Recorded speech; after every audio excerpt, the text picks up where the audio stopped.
No, I started a part one of this video, traveling abroad, and I was just talking about passports. Uh, just a quick recap. To travel abroad, you basically need a passport and a visa, um, passport and a visa, and maybe you have to check the medical requirements from the embassy at the place in which you're trying to travel to. Typically, um, but well, just that to get a passport, you basically need a birth certificate. You need birth certificate, proof of identity, and of course, you're gonna need a photo, passport photo, 2 by 2 inch photo. You just go to a photo place, tell them you need a passport photo. They typically know what you're talking. They usually know what you're talking about. May cost you somewhere anywhere between $5 and $20, depending on where you go, um, and what kind of quality photos they give you. But that's typically cost for the photos themselves.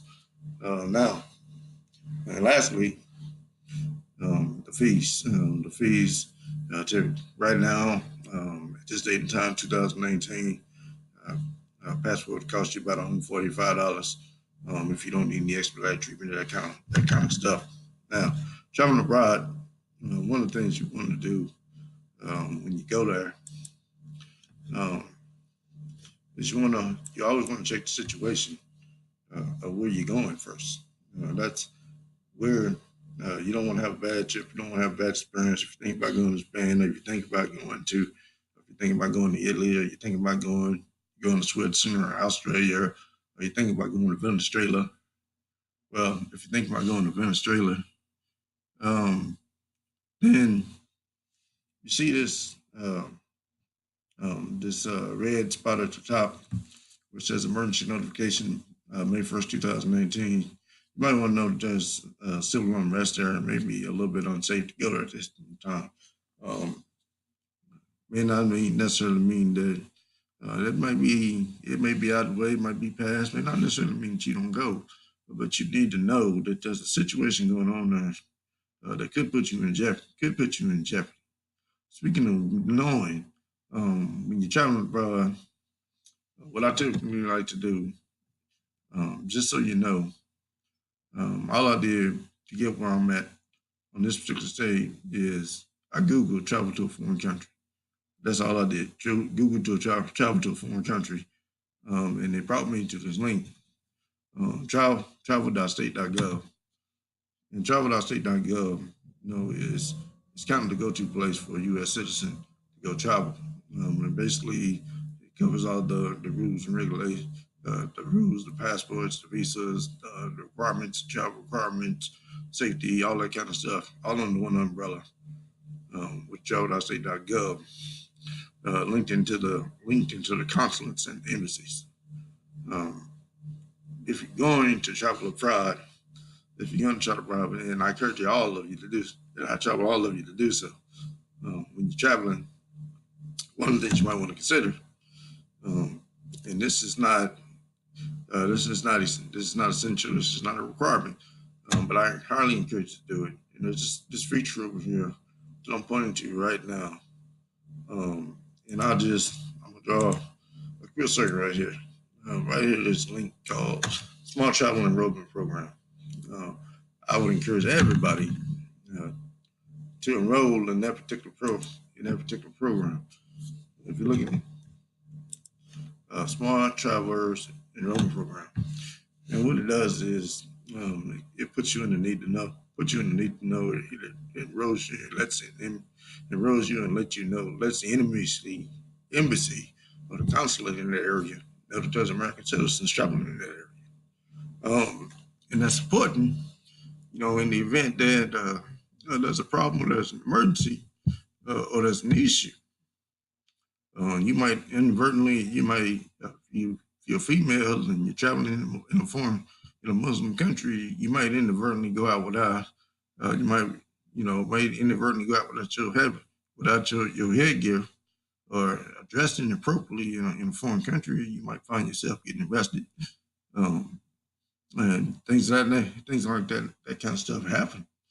You might go there, and there might be some type of terrorist activity break up. You might go there, and there's a hurricane or a typhoon or an earthquake, and there's a medical emergency. There's things, or somebody steals your passport, or there's things that could happen that most likely won't happen. I have traveled. I've traveled to quite a few countries, and those things typically don't happen. Haven't really happened to me, but I enrolled in this program so that I'll stay in the know. In the event that I have a situation, the embassy I already knows I'm there. But don't want to spend too much time on that. I want to really move. I want to really move on, and because I don't really want this video to really be too long. But let's say you go. Let's say you want to go to China. If you go to China, for me, um, all I did was Google U.S. citizen travel to China. If you see right here at the top of the page, it says right here, U.S. citizens planning to travel to China's main line uh, must apply for an entry visa. Um, in those visas typically, yeah, just so you know, those visas generally cost money, and they take time to come back. Sometimes about the same amount of time as it would normally take you to get a passport back. Um, in China, uh, that's kind of the way it goes.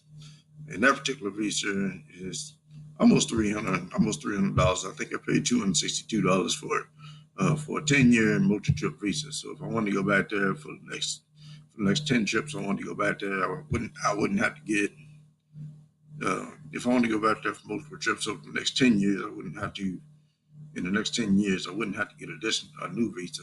I'd be cleared to go on the visa that I have for the next 10 years. But it was about $262. So you need to know that for a couple of reasons. One, you need to plan ahead for the amount of time it takes to apply for these visas in some of these countries.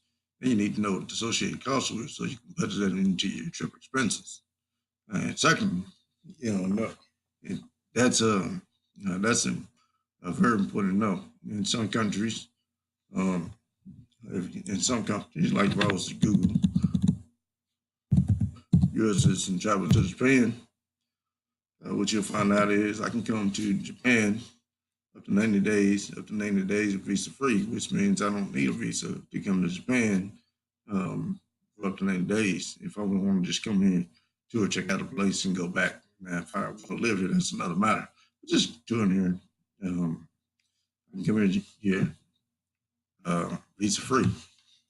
So, uh, decide where you want to go. Decide where you want to go. Make sure you do your research. Make sure you want to do your research. And when you're doing your research, what you want to do is you want to look for these official government sites. This USMC, this USMC.gov is a good place to go. Travel.state.gov. You want to look for these official government sites.